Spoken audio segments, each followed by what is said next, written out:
What's up, duelists? Last night, if you guys were trying to play on duelingbook.com/HTML5, you guys might have noticed that the servers were just absolutely shitting the fucking bed. It was embarrassing. It was like trying to play while, sending fucking letters via pigeons, untrained pigeons in the medieval ages. It was unreal. The lag was beyond stomachable. However, I did manage to get you guys some games. But in order to supplement these games, because they are, replays and stuff, I'm going to do a bit of a baby market watch here at the beginning of this video. Of course, guys, we're on our way to 7K. Go ahead and subscribe. I really want to hit 10K by the end of the year. I have big stuff coming for next year. We have Pumpkin of Games coming up on October 29th in the Format Library Discord. Make sure you're joined in the description below. And just a lot of other stuff coming up. I am preparing to do some cool stuff on the second channel as well. It's just a lot to roll out, more or less. Also, this next week I've got a really cool new members only video, so if you want to become a member, $2.99 a month. You guys know what to do. You've heard the shilling before. First thing on the market watch, Telekinetic Powerwell. This is a card that I personally have speculated on. I picked up 12 copies on it before I uploaded the first video because I'm like that. I'm like, this card could be like $1. And I'm going to buy it for 10 cents, and here we are. It's about $1, more or less. Looks like most of the copies are sold out. The only playset available is from this seller here who has 3 for $1.25 each. If you guys got in on this a little bit early, there's one print of this card. It's from Crimson Crisis. It is, kind of not a rare card by any means. I think it's an uncommon. I could be wrong. It might be a common. Who knows? I don't really know the difference. But it is a card that only has one printing, and it is a card that you need multiples of to play the telekinetic deck. And that deck did top 8 the last RBET. So I predict this card going up a little bit more. We could potentially see it hit about $2. I could see that being reasonable. We could potentially see it being annoying to get a hold of. I could see that being reasonable. But I don't think it's going to go beyond $2 because I don't think people are going to want to spend a ton of money on this card specifically. They'll just, opt for Diva or something after that. Or they'll just get, Japanese copies. But it could be like a $2 card. So if you haven't picked yours up yet, there are a couple copies left on TCG Player. Might be a good time to cop. Okay, next card I want to talk about obviously goes with that. It is Krebons or whatever. This guy, the Turbo Pack, of course, goes with the Telekinetic Powerwell. These kind of hand in hands. There's very few near mint ones left. I believe the cheapest play sets are going for about, well, there's one for 65 and then the next one's like 85. This is one of those cards that will be worth a lot of money, basically, just because it's a Turbo Pack chase card, and it's only a matter of time before, the deck does more and this card easily becomes like $100, $200 card. So this is definitely a speculation pickup. I had ordered a couple of these. The seller unfortunately never shipped them, but hey, that's kind of the risk you take sometimes buying from people online. And so if you guys want them, if you guys want to play the deck in person, this is probably a card you want to check out for sure. Next card I want to talk about, this is a bit of a speculative card, is the Dark Revelation 1 version of Breaker the Magical Warrior. Lately we've seen Breaker the Magical Warrior have a little bit of tournament success, and I want to go on to talk about this. I've been practicing a lot with variations of the telekinetic deck. I've been practicing with versions that don't play the zombie stuff. I've been practicing with versions that play the Lightsworn stuff. And today's deck that I'm going to be showing you is actually a Lightsworn telekinetic deck. It's pretty sick, actually. It's a cool deck.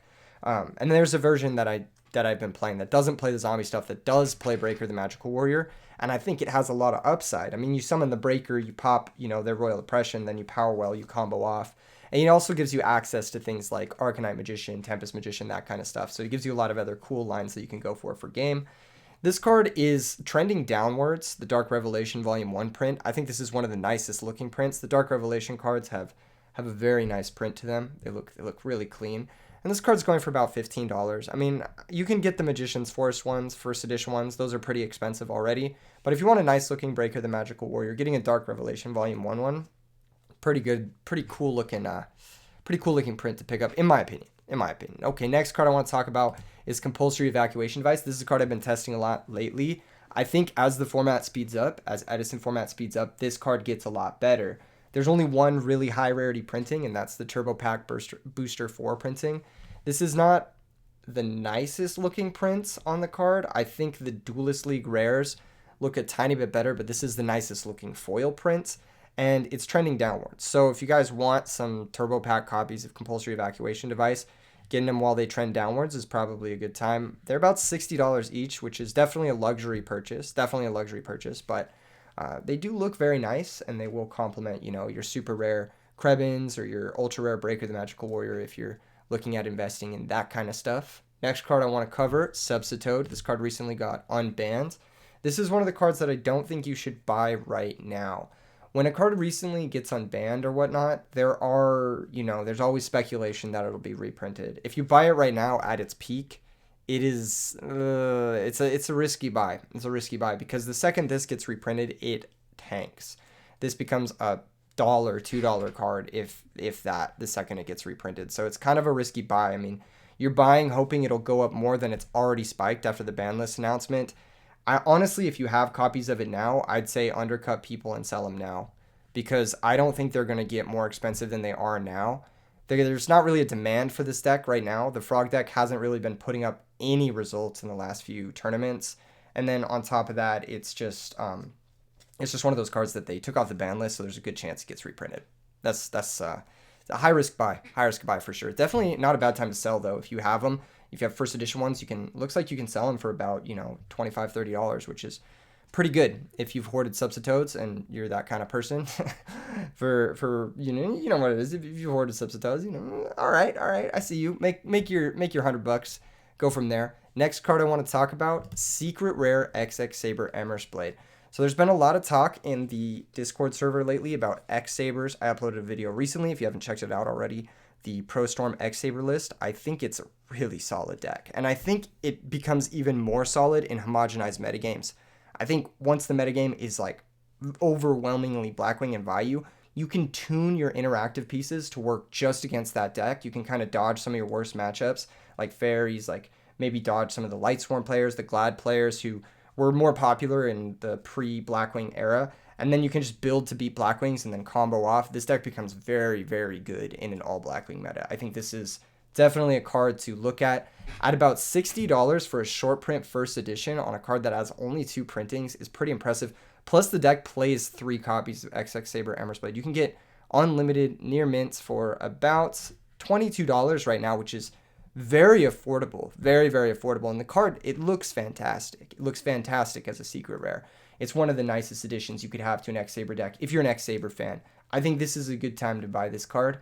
Maybe if you guys want to speculate on it too, it's not a bad pickup if you pick up 1 or 2 here or there. It's not a bad spec pickup because X Sabers is good. The deck is very legit. I think it's being really talked about and worked over right now in the Discord and amongst some of the top players. And really what I've noticed about Edison is it's just a matter of what the top players are playing, because they're going to top with whatever. And if they're talking about a deck, if they're practicing with the deck, they're going to top with the deck. It's only a matter of time. So just something to keep in mind. Next card, pretty obvious one. Turbo Pack Booster Force Sirocco the Dawn. I think this card is inflated for sure. It's going for about, cheapest English one is $95 on TCG Player. There's very few copies. It looks like it's already been bought out. If you have yours, you could sell them now. I don't know if it's the best time to sell it. There are some Blackwing cards being printed in the newer sets that may impact this card's playability in Modern. However, I don't think this card is going to see too much play in Modern. If it does, it'll be like a one-of that you tutor for and you use for like some weird OTK setup or some weird value setup, but I don't think this card sees any play in the Modern Blackwing decks. I think it would be considered something like a brick in those lists. So honestly, I think this card only has application within the context of Edison, and all it takes is them to print like a really drippy like secret rare or prismatic secret rare version of this card, and the super rare one will be, not as sought after. So if you have these and you're looking to sell them, this might be the peak of the market. It might go up a little bit higher. I'd say wait a little bit longer, see how the next few tournaments go, if you're trying to like offload them for some cash or something. But I think this is probably a stable purchase at about, if I'm being real, at about $50. This is probably a very stable purchase. Anything above $50 though, you're risking going minus probably. Well, maybe not. Like I said, really all it takes is them to print like a really drippy version of this. They probably won't, because this is a weird card, but they just might because, like I said, there's some Blackwing stuff coming out. There's some Blackwing sets coming out. Vayu is likely to get a reprint. Oh, that's a card I should have brought up, actually, is Blackwing Vayu. Yeah, Blackwing Vayu, I'll cover that while I'm covering Sirocco. That card might get a reprint, too. So if you have Blackwing Vayus, pay attention to the next few sets that have the Blackwing stuff. They very likely might reprint Blackwing Vayu as like a random card in one of these support sets. So definitely look out for Sirocco and look out for Vayu. If they print a nicer version of Sirocco, then this could definitely go down. Okay, next card I want to talk about, one of the staples of the format, Brain Control, the Lost Millennium. This card has really impressed me. The Ultimate Rare version has held its price at well over $100 at this point. Looks like all of the ones below even $200 are not English. So if you favor the English print, like most collectors do, you're looking at picking one of these up for about $215 to $250 right now. I would say that that's like not even a bad price to get this in, because this card is played in every single deck in Edison format. Not only is it played in every single deck in Edison format, but it has implications in other formats as well. I mean, it's played in some decks in GOAT format here and there. It's just a classic collector's card that looks very nice. Lost Millennium Ultimate Rare. The first editions look incredible. So if this is a card you want to trick out your Edison deck, I mean, it's never going to like probably spike unless there's like a serious like oil chic buyout. But I don't think this card will ever be lower than $200 for a first edition near mint copy ever again. Just something to keep in mind, just something to think about. We're covering a lot of high-end cards, but the next card I want to talk about is actually maybe like a penny stock or a speculation pickup. This is the cheapest copy of Ancient Fairy Dragon on the market right now. It's going for about $4 or $5, which is, reasonably affordable. If you want to speculate on a card that may or may not spike a tournament, there's a deck going around right now that Carpath invented called KFC, or Karaz Field Control, which plays 3 copies of Ancient Fairy Dragon. And I think that deck is actually really, really good. I think it's like a solid A, potentially S tier deck, depending on who's playing it. I think it has a lot of potential. It does have a few weaknesses, a few holes in the strategy, but almost every deck in Edison does.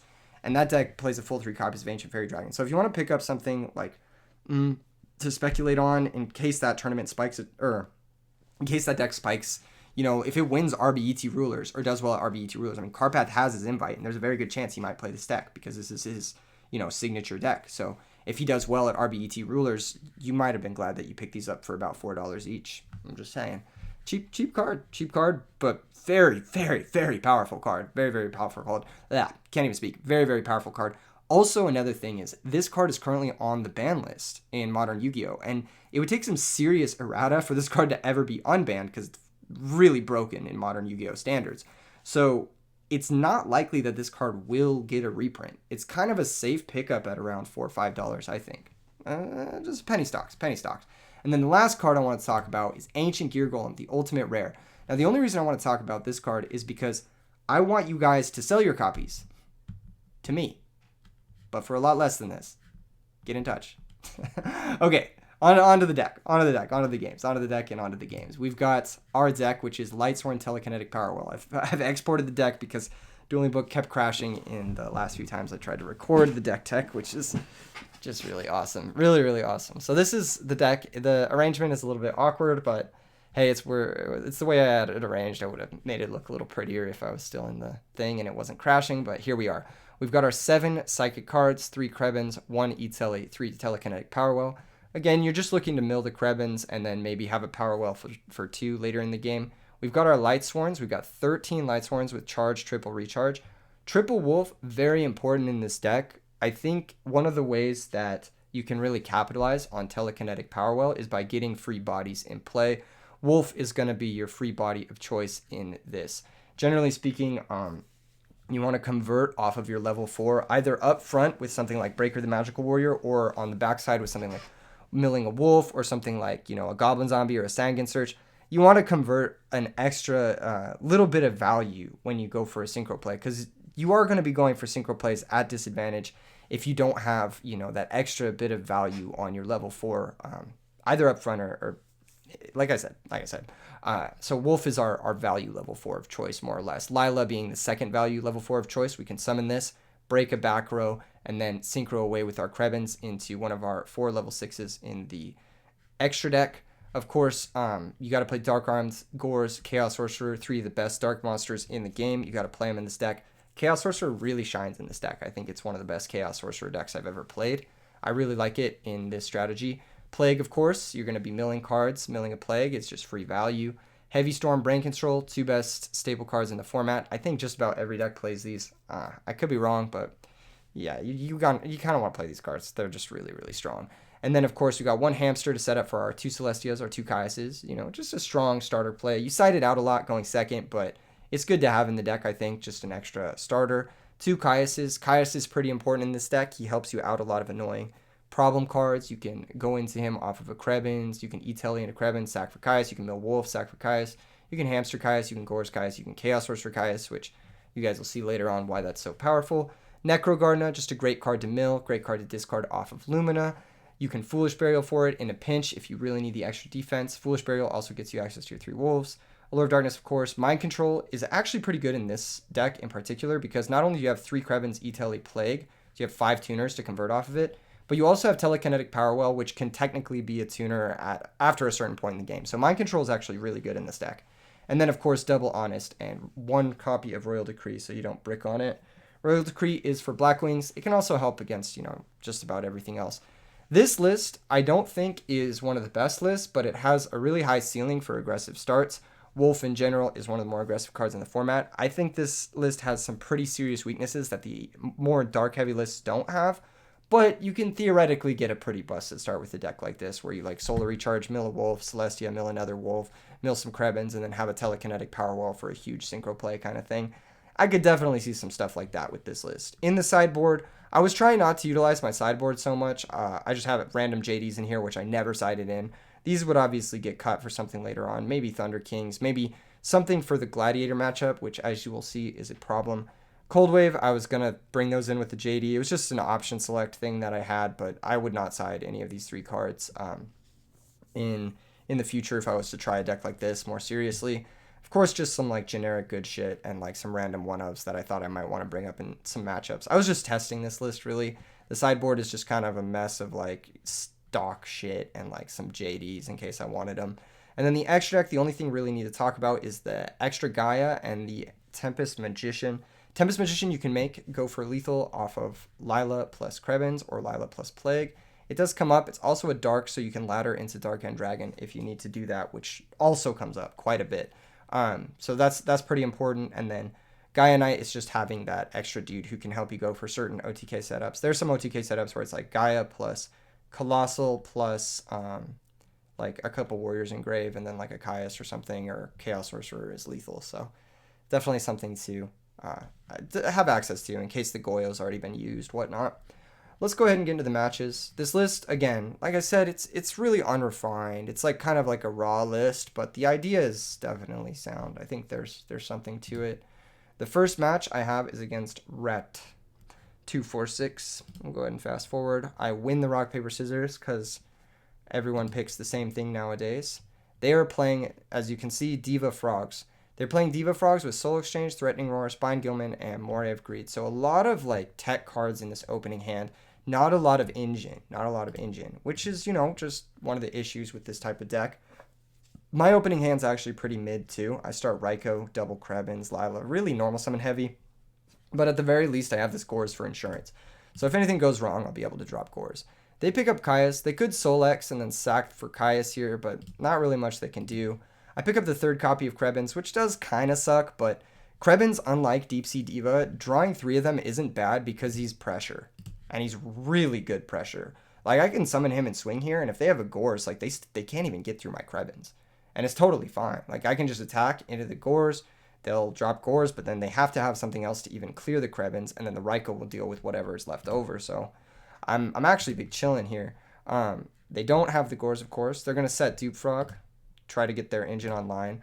What I would have done if I was them is I would have Morayed this hand, because Dupe Frog, while this is unlikely to be a Raikou, Dupe Frog is just really slow. If you set Dupe Frog, it gets destroyed. You get Swap Frog. You're normaling the Swap Frog next turn. You're sending Treeborn. You're behind 2 full turns. And I already have 2 monsters in play. There's no way you're coming back if you don't play the Moray here. So I think it's a pretty big mistake from them not to play the Moray of Greed here. Worst case scenario, they have Threatening Roar. I also think it's a little bit awkward that they didn't Soul X into Caius. I think that would have been a pretty good play here too. I think there's a couple of different plays they should have made. This was by far the weakest play. I go ahead and flip the Raikou, pop the Dupe Frog, mill 3, it misses timing. I explain to them that it misses timing. I link them a ruling, and then I pass the turn, I believe, after summoning Lila to get 3 mills and try to mill a wolf. Unfortunately for us, we don't mill a wolf. And we've milled more telekinetics and drawn more Krebins.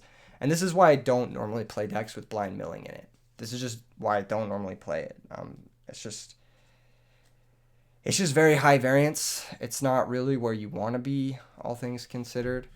They go ahead and pick up another water, which is very lucky for them. They're able to Moray and then draw 3 new cards. They pick up Dupe Frog, Ryza, Threatening Roar, so their hand is actually like pretty bad. They're going to T-set, pass the turn, try to stick a Dupe Frog, maybe potentially, but it's just too much for them at this point. They're way too far behind. They're like multiple summons behind. Celestia's going to mill 4 cards. Let's see if we hit a wolf.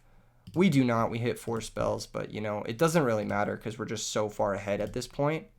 We can just do whatever. I could have even Lila popped their back row, but when it's frogs, it's usually something chainable, and I would have preferred if I didn't, like, I guess it could have been torrential, but it's, yeah, you know, torrential in a moray of, you know, it's not, it's whatever. It's whatever. All right, end phase, we mill 3. We finally hit a good card in Plague. So we've milled 14 cards, and we hit 1 good card. We have 7 cards that we want to mill between Plague, 3 Krebins, 3 Wolf.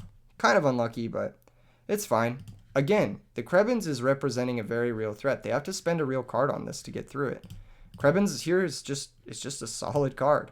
Our hand here, we have to Caius their Caius. I believe that's the play. We're going to Caius the Caius, banish it, and then we're going to swing for 24, putting them down to 2,000. So now at this point, they're just dead. They're just dead at any point in the game because we have Honest, which is 2k burn. We have Gores, which is a reversal. We have Krebins, which can make a synchro if they allow us to. We can synchro with Caius into whatever we want to synchro into. And it's just game at this point. They're going to summon swap. They're just way too far behind. Like, even with this Regeki break, even with this Diva, even with all this other shit, they're behind so much. The only way they could have come back into this is pitch the Diva, special the swap, sack for Ryza the Caius, don't attack, don't trigger the Gores. And even then, we're just summoning fucking Krebins, and then we're going to eventually have the Caius be live, so... They're going to Threatening Roar. We're going to summon Krebins main 2, not Synchro, because, again, if they're going to Monarch one of these, they can't Monarch the other one, and they can't get through it. So you're seeing the strength of Krebins here. Krebins is like a legit good card to draw. They're going to Brain the Caius, which is fine. Just puts them even lower, puts them even at a higher risk of dying to my reversal, which is what's going to end up happening. We negate 2 attacks, but he doesn't clear the Krebins until he's forced to go into Dark End here, which puts him in a weak position, actually. Because now he's at 1,200 and he has 2 fairly weak monsters in play. We're able to Storm off the top. Very fortunate we had the Storm. And then special summon Dark Armed after stacking for Plague. And then we normal Honest and go into Yugioh. And this is lethal over the 2 monsters to play around Fader. Free. Free as shit. I mean, we drew 1 of our Wolves. We drew 3 of our Krebins. So we drew 4 bricks that game. And the bricks were actually very high value. Our opponent just misplayed a shit ton and lost all of their chances at ever coming back into the game. They didn't recognize the position they were in, I think, at any point, and they just were behind pretty much the whole game as a result of that. They have DD Crow here. DD Crow, all right against our deck. It's like, it can be decent. Soul Exchange, kind of awkward with Diva. Again, like, you don't have a Monarch here in this Diva slot, but you have 2 Soul Exchanges, which don't combo with anything that you have. It's kind of awkward. They do pick up a Caius, however, which is going to turn on their Soul Exchange. They're going to summon Swap Frog, send the Treeborn, and pass. On our turn, we have a couple of options. I think setting Raikou is too wishful, so we Solar Recharge it away, draw 2, mill 2, and we do hit a Wolf, which is very lucky. So we're able to attack for 21. If he has Gores or Fader or whatever, main phase 2, we can sack the Wolf for Caius, banish his dude, and that'll also get a Dark into our graveyard for our Chaos Sorcerer. We attack for 21, we summon Jane, end phase mill 2, and we thankfully do hit some Darks. Although they would have been nice Darks to draw, it is good just to have our Chaos Sorcerer be live. They're going to be able to bring back Treeborn. They're going to Soul Exchange, sack our character into another character. And this is actually a mistake. You should not bring back Treeborn Frog here because you're exposing it to both Chaos Sorcerer and Caius the Shadow Monarch, putting yourself pretty far behind. On this turn, I'm able to summon Chaos Sorcerer, banish the Treeborn, sack this for my Caius, banish their Caius. They take 1,000. and now they're actually pretty far behind. They do have Brain Diva to get back into the game, but we have our own Brain Control and Caius, and they're going to be at 2,500. So chances are they're just dead on the way back. They don't have any defense. They're going to have to pay down to 1,700 to summon or to activate Brain Control. They're going to take our Caius. And positionally, again, we haven't taken any hits. They've taken the hits every single turn this game. And so they're just so far behind. They had to make more defensive plays this game. They had to do something a little bit more efficient than what they did, but they just really didn't have the option to, honestly. The only thing they could have done differently was like pitch for Swap Frog, maybe bounce their Caius. Try to figure out a way to set up, some sort of chain of like removal where they weren't forced to Brain Control or whatever. But even then, this deck is just like, the Frog deck is so stuck on one play per turn that they can never really like come back through. Once you've dropped to this life total, it's really hard to come back without something like Battle Fader. So yeah, we take some damage. Doesn't really matter if they make Thought Ruler. It doesn't really matter. We're just going to Brain the Gilman, sack for Caius, and then that should be curtains. Nice. Okay, next game is against Refugee. Refugee says he's a big fan. Very kind. Always nice to hear that kind of stuff.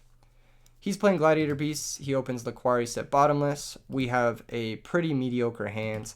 We're going to Solar Recharge, draw 2, mill 2. We mill Powerwell, and we mill Mind Control, which kind of sucks because milling Wolf here would have been really good. But unfortunately, it's only so much you can do. We Brain Control. We attack first to play around bottomless, and then we sack for Caius, banish their back row. It is bottomless, so correctly deduced, but unfortunately, we're just in a fucking terrible spot here. They're going to be able to Darius. They could tag into eQuest here, which they should tag into, all things considered, but they don't. They just tag into a Laquari. Honestly, you should definitely tag into an eQuest here and just get back your Laquari and then set a couple back row and be chilling. We summon Lila, we pop the Deep Prison, end phase we mill 3. Unfortunately, again, don't mill a Wolf, don't really mill anything to get anything going. And they're able to put together Geyseris, and I'm just like, fuck this shit, I'm over this game. Let's just go to the next one. Because at that point, like, we didn't get anything going that we needed to get going. We had no Krebins in the grave, whatever. They're going to be able to Geyseris into Heraclinos, set a couple back row, and it's just game over, more or less. Okay, our hand this game's not that bad. We have Gores because we were forced to leave it in because my side deck kind of sucks. All things considered, this is a matchup that I would like to side more for in the future. We set Raikou and we pass. He summons Prisma and then activates Defissure. This leads me to believe he has no other monster. So I think for a really long time here about popping the Prisma and then just saving the Typhoon for the Defissure. But it's tough, right? It's tough. I have another Raikou, I have another Typhoon, and I'm pretty sure he has no other monster. But the way I'm seeing things is like, if he doesn't top deck a monster next turn, he can't get over like Raikou, whatever. And there's a chance that he just has no other back row here or whatever. So I think I make a big mistake. And the reason I make a big mistake is because I don't think if I pop Defissure, he can activate Prisma main 1 and then have a live Chariot for our next Raikou. So here what I should have done for sure was pop Prisma. That's the issue. This is actually a misplay on my part. It's just a missequencing on what I destroy with my removal. And unfortunately, against these types of decks, you make a mistake like that, and you're just going to get rolled.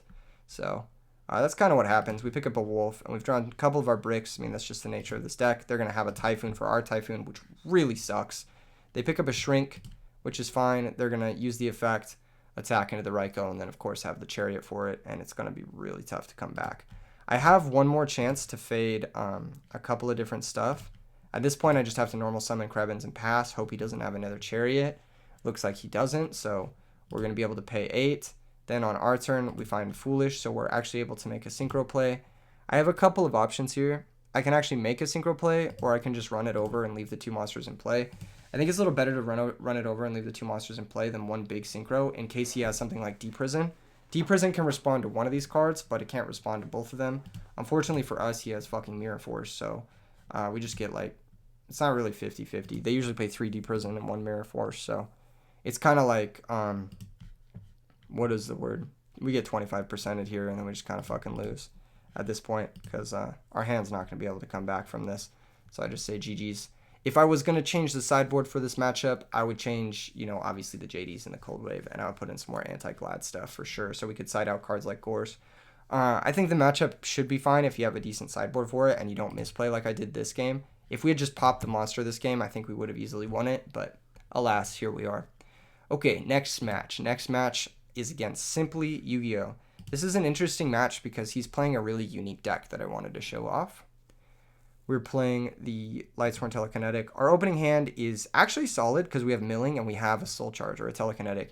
He's playing Assault Mode Activate, but he's playing it with like a Dark Engine, which is kind of cool. He just sets a bunch of cards, which is fine. We just summon Lumina attack. He doesn't book it, which is interesting. He's going to let us get 3 mills. We mill Necrogardener, which actually ends up being huge this game. That actually ends up coming up. Picks up Foolish Burial, passes. It looks like his list is very prone to bricking. DDR and Assault Mode Activate are huge bricks. Trap Stun doesn't make a lot of sense to me because you need to resolve Assault Mode Activate. So you can't Trap Stun and Assault Mode Activate in the same turn. I think this is a bad inclusion in the deck. I think you shouldn't have this card in the deck. We're going to Solar Recharge, pitch the Wolf. Thankfully, drew into that. We also have double Telekinetic. However, we mill no wolves and we draw a wolf. So, sometimes you pitch wolf and you draw wolf, and that's just the way it goes. We sack for Celestia. Just want to pop both. I mill 4. I'm pretty cool with this. At this point, I think he's actually playing Glads, but based off his configuration. But since we milled that Necrogardener, I think we're actually big chilling here. We'll be able to flip the Celestia next turn and be vibing. He picked up Gores. At this point, he says bricked hard to, bluff his Gores that he picked up. But, I mean, come on. I know you got Gores. You never pass in with open board if you don't got Gores. So I play around it. Don't normal summon before the battle phase. Celestia, the Gores, and the token. Main 2, mill 4. Again, not milling a Wolf or a Krebens. Kind of impressive that we haven't milled a Wolf or a Krebens or a Plague. Like, the only thing we've milled is 1 Necrogardener out of the top 17 cards of our deck. It's just kind of crazy. Again, blind milling. It's not for me. It's not for me. And you guys will see why. Charge the Light Brigade. Again, completely missing on Wolf. Completely missing on Krebens. We've milled half our deck. We haven't hit a single Wolf. We haven't hit a single Krebens. What the fuck is the point of this deck if we're not milling the cards? We need to mill in half our deck. You know what I mean? That means also, too, that there's at least the 3 Krebens and the 1 Wolf are still left in the deck. And then, of course, we have Plague Wolf in hand, and we drew the other Wolf, which is fucking excellent, really. Fucking really cool. Go ahead and set the Raikou. They're going to upstart. Also, we haven't seen Emergency Teleport either to get us access to one of the Krebens, so it's like pretty ridiculous circumstances here. They upstart into Assault Beast. They're able to ladder into a Stardust Assault mode, but at this point, they've taken too much damage, and we can just force the negate every single turn.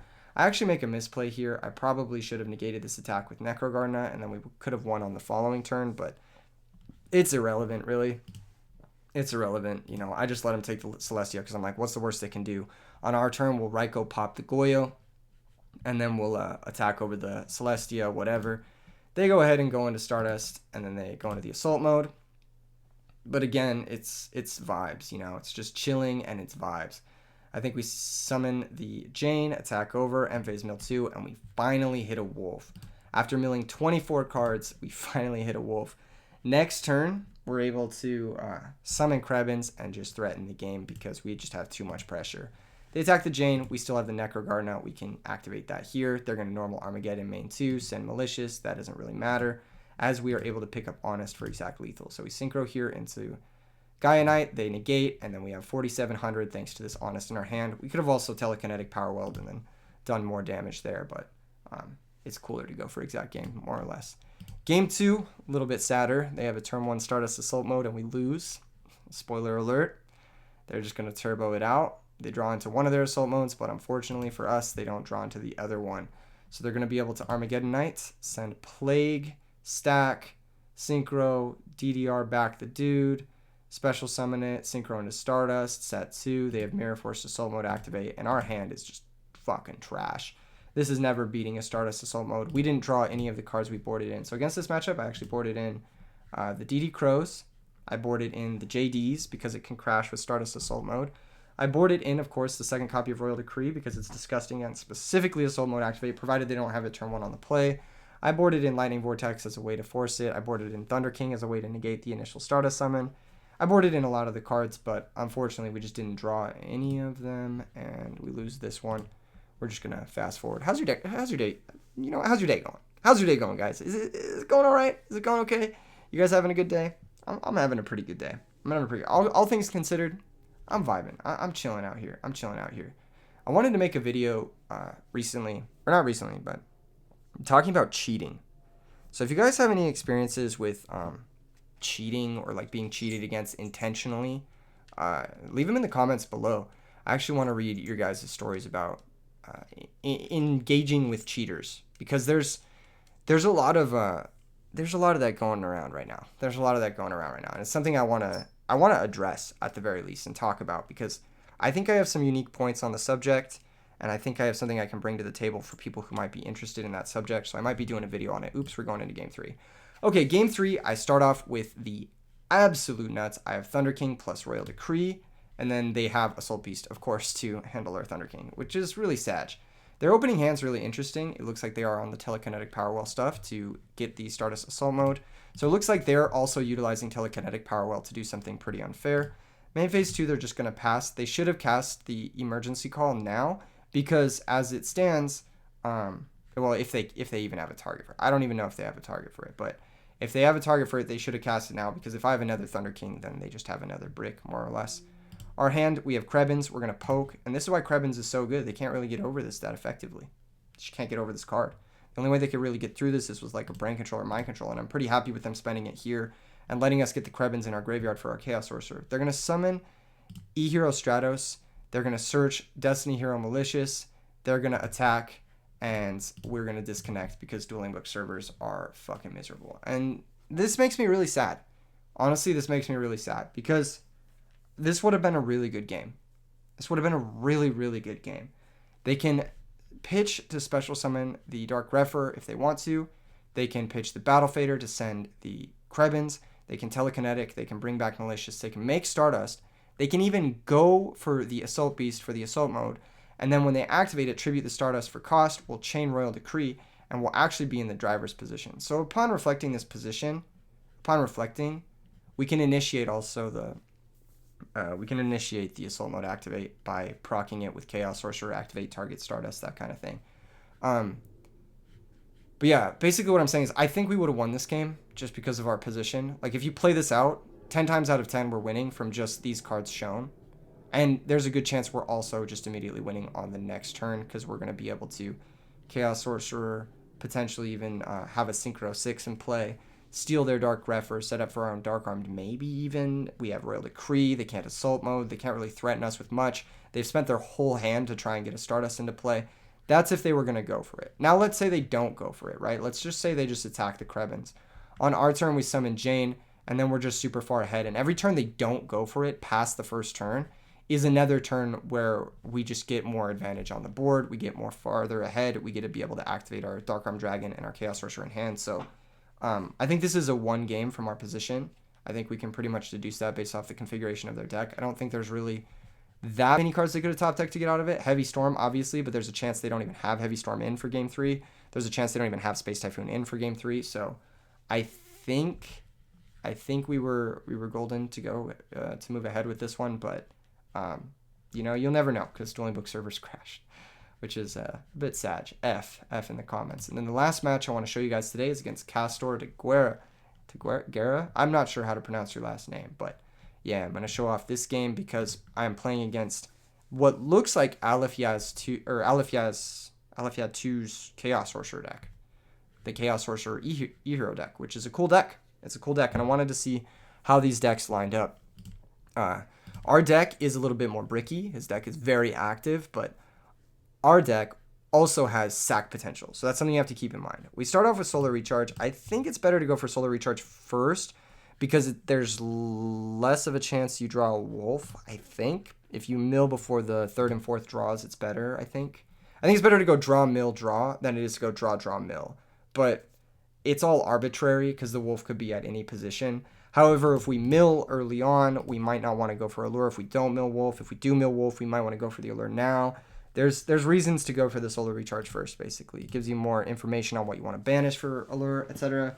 So at this point, I don't mill a wolf, and I'm like, you know what? I'm not going to Allure right away. If they have Trap Dust Shoot, I think it's better to save the Allure. If they have a couple other cards, I think it's better to save the Allure. So we're going to hang on to that one. Plus, I don't really know which of these cards I want to banish quite yet until I know what I'm playing against. So we're just going to pass. They're going to have the Stratos. One thing I don't like about this play from the opponent is that they didn't special summon Cyber Dragon first. I think it's free damage. There's not really a lot of machine cards in the Lightsworn and Kreben's deck outside of potentially Card Trooper game 1. And I didn't really have space for Card Trooper in this deck, so we're not playing it. And if you see the telekinetic stuff, you can assume that something had to get cut, more or less. They're going to search for Alias. They should probably e-call here too, but because I think they only have one other target. Maybe they only have 2 other targets. I think you should just play it when you get the chance because you don't want to draw into another Alias. It's like kind of a break after the second one. They just set a bottomless and pass. On our turn, we're going to Allure, try to find something to out the back row. Unfortunately, we don't, but we do have Caius, which alleviates some of the pressure. They are going to trade bottomless because they can't actually get over the Caius with any of the cards in their hand, so they have to bottomless the Caius, more or less. On their turn, they're going to summon Alias and set and pass, playing around Gores correctly, accurately reading the situation. On our turn, we're just going to set Raikou. Oh, no, we're going to go for Jane, and they have double bottomless. So I was thinking set Raikou is good if they're playing Hero Beat, like the traditional versions of Hero Beat. However, I know that the most recent version of this hero deck is the Chaos version, which does play Caius. So I think trading my card up front with the back row, activating my Gores with tempo, and then having something to sack for my Caius on the previous turn, even if they have their own Caius, is much better than setting Raikou, which is a little bit passive. Like if I set Raikou and they Gemini Spark, they're ahead. Whereas if I summon Jane and they Gemini Spark, they're ahead. But they had to have the Gemini Spark set, and then on top of that, the Jane gets to clear their back row proactively for the Gores. So because they bottomless here, I have a read that they don't actually have Gemini Spark in their hand. So that's my read. Either that or they just drew it. So I know now that they don't actually have Gemini Spark. That does come up later. Keep in mind, that does come up later. They have main deck Kaiku, which fucking hurts big time. That's going to shut off our Dark Arm. I'm going to feel a little silly for not banishing it. And I'm not going to drop Gores here because if I drop Gores and he attacks over the token with Alias, I'd be forced to sack the Gores for Caius, and that's not really a position I want to be in. They set a new back row. They've been playing around Heavy Storm the whole game, but at this point, both bottomless trap holes are gone. So I'm like, okay, something to keep in mind. Maybe the Caius is going to be able to clear the back row pretty efficiently. They pick up Dust Tornado. They're going to attack into Raikou. Raikou's going to pop the back row. It's going to hit Book. We're going to mill 3. Again, never milling anything good because why would we? When we have 8 cards, I miscounted earlier. We have Necrogar and a Plague and double whatever. Why would we ever mill anything good? Triple Wolf, triple Krebens, etc. Why would we ever hit, Why would that happen? In any case, they do elect to stop playing around Gores, which I don't really fully understand. They had been accurately playing around it the whole game. They still don't have an out to it, so not playing around it here is actually, I think, a mistake. They had played around it perfectly fine on the last 2 turns. They didn't have to play into it as badly this turn. They attack with the Kaiku, and now we get to start our turn with 2 bodies, one of which will be able to sack for Caius. And like I said earlier, I have the read they don't have Gemini Spark because they would have set it behind the Alias to start with. There's a chance. There are 2 draw steps. They could have drawn it, but I'm willing to take that risk. I go ahead and sack for Caius. I target the Alias. I attack into the Kaiku, play around Mirror Force, leaving the Gores in defense. And then I could have E-Tellied attack for more, or I could have E-Tellied Synchro into Stardust, but I didn't want to risk playing into Torrential if they had been a little bit passive with their Torrential. However, in hindsight, I probably should have done it. In hindsight, I probably should have. They're going to special Cyber Dragon. They're going to sack for Caius, banish my Gores, and then attack into my Caius, trading for them. We're going to pick up a Krebens, which is actually a pretty decent draw because it gives us follow-up pressure to this Gareth.